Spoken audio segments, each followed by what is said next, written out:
Assalamualaikum warahmatullahi wabarakatuh. Saya Iqbal Septira Hamzah dan di sini saya akan menjelaskan tentang beberapa istilah penyebutan terhadap manusia. Di dalam Kamus Besar Bahasa Indonesia sendiri, manusia diartikan sebagai makhluk yang berakal dan berbudi. Namun, sebagai umat Islam, kita mempunyai Al-Quran yang sangat erat kaitannya dengan sumber ilmu pengetahuan. Oleh karena itulah, kita akan membahas beberapa istilah penyebutan manusia di dalam Al-Quran. Yang pertama adalah Bashar. Kata Bashar terambil dari akar kata yang pada mulanya berarti penampakan sesuatu yang baik dan indah. Dari akar kata yang sama, lahirlah kata Basyarah yang berarti kulit. Manusia dinamai Bashar karena kulitnya yang nampak jelas, dan berbeda dengan kulit hewan-hewan yang tertutupi oleh bulu. Dengan demikian, istilah Bashar merupakan gambaran manusia secara materi yang dapat dilihat, memakan sesuatu, berjalan, dan berusaha untuk memenuhi kebutuhan hidupnya. Manusia dalam pengertian ini disebutkan di dalam Al-Quran sebanyak 35 kali dalam berbagai surat. Selanjutnya adalah insan atau annas. Kata insan diambil dari akar kata uns yang berarti jinak, lawan dari binatang liar, harmonis, dan tampak.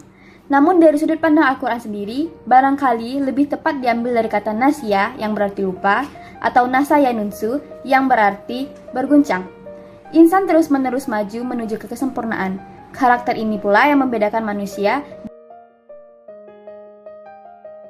Assalamualaikum warahmatullahi wabarakatuh. Hakikat manusia menurut Islam dalam unsur-unsur dan potensi manusia dan kebutuhan dasar manusia. Unsur-unsur dalam konsepsi Islam, manusia merupakan salah satu hakikat yang mempunyai dua dimensi, yaitu dimensi material dan dimensi imaterial. Unsur jasad akan hancur dengan kematian, sedangkan unsur jiwa akan tetap bangkit kembali pada hari kiamat. Potensi-potensi dasar manusia. Dalam diri manusia terdapat alat-alat potensial dan potensi-potensi dasar yang harus diperhatikan dalam pendidikan. Abdul Fattah Jalal mengkaji ayat-ayat Al-Quran yang berkaitan dengan alat-alat potensial yang dianugerahkan Allah kepada manusia sebagai berikut. Dalam diskursus pada filosof Islam, manusia mempunyai bermacam-macam alat potensial yang mempunyai kemampuan yang sangat unik. Menurut mereka, terdapat 3 macam jiwa dalam diri manusia yang di dalamnya terdapat beberapa potensi daya, yaitu 1. Jiwa-jiwa tumbuhan, 2. Jiwa binatang, 3. Jiwa manusia. Dengan demikian, komponen-komponen fitrah yang merupakan potensi dasar manusia adalah meliputi hal sebagai berikut. 1. Bakat dan kecerdasan, 2. Insting, 3. Nafsu, dan 4. Karakter, 5. Hereditas, dan 6. Intuisi. Kebutuhan dasar manusia.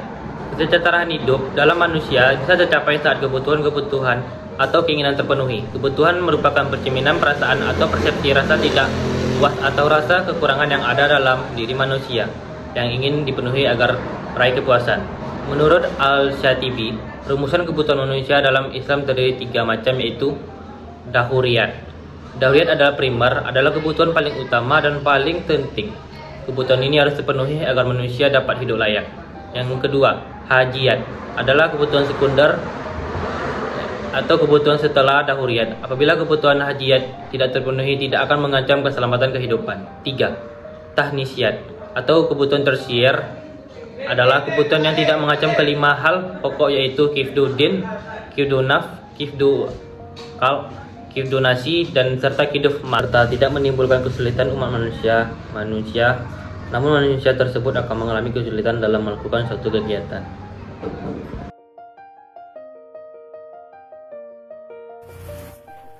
Tujuan penciptaan manusia menurut Islam. Manusia diciptakan Allah dalam bentuk yang sebaik-baiknya. Ini sesuai dengan Quran surat At-Tin ayat 4 yang berbunyi, "Sungguh, kami telah menciptakan manusia dalam bentuk yang sebaik-baiknya."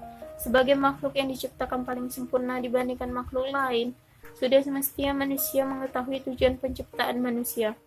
Dengan memahami tujuan tersebut, akan membuat manusia lebih bersyukur dan menghargai sesama makhluk hidup. Berikut tujuan penciptaan manusia menurut Islam. Yang pertama, untuk beribadah kepada Allah.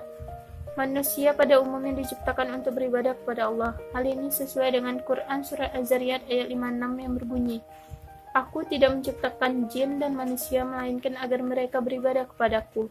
Tujuan ini mendidik manusia untuk senantiasa meningkatkan keimanan dan ketakwaan kepada Allah. Yang kedua, sebagai pengurus bumi atau khalifah. Khalifah adalah hamba Allah yang ditugaskan untuk menjaga kemaslahatan dan kesejahteraan dunia. Tujuan penciptaan manusia sebagai khalifah tertuang dalam Quran Surat Al-An'am ayat 165 yang berbunyi, "Dan dialah yang menjadikan kamu penguasa-penguasa di bumi, dan dia meninggikan sebahagian kamu atas sebagian yang lain beberapa derajat, untuk mengujimu tentang apa yang diberikannya kepadamu. Sesungguhnya Tuhanmu amat cepat siksaannya, dan sesungguhnya Dia Maha Pengampun lagi Maha Penyayang." Yang ketiga, mengemban amanah. Tujuan ini untuk mendidik orang-orang beriman supaya memelihara amanah dan mematuhi perintah tersebut. Amanah yang sudah ditetapkan tersebut agar tidak dikhianati, baik amanah dari Allah, Rasul, maupun amanah antar sesama manusia.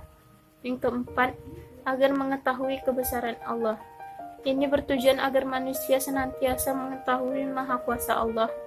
Ini meliputi pemahaman bahwa seluruh alam semesta, baik bumi, tata surya, dan seisinya terbentuk atas kuasa Allah. Kritikan terhadap teori Darwin. Sebelum teori Darwin muncul, biologi diterima sebagai cabang ilmu pengetahuan yang membuktikan keberadaan Tuhan.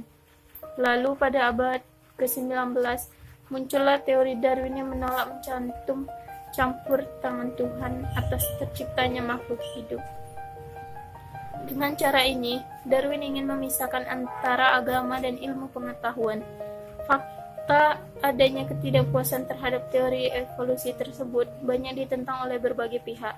Salah satunya Sir Peter Madawar yang mengatakan banyak ketidakpuasan tentang apa yang dianggap sebagai teori evolusi yang dinamakan teori Neo-Darwinian. Ia mengidentifikasi 3 sumber datangnya ketidakpuasan ini, yakni ilmiah, filosofi, dan religius, ditambahkan oleh Bakar, kritik metafisik dan kosmologi.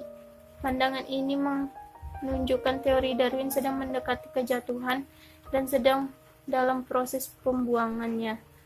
Maka dari itu, teori evolusi merupakan salah satu bahaya menyesatkan yang dihadapi oleh manusia, dan semua propaganda yang digencarkan untuk kepentingannya perlu dikikis habis melalui gerakan intelektual.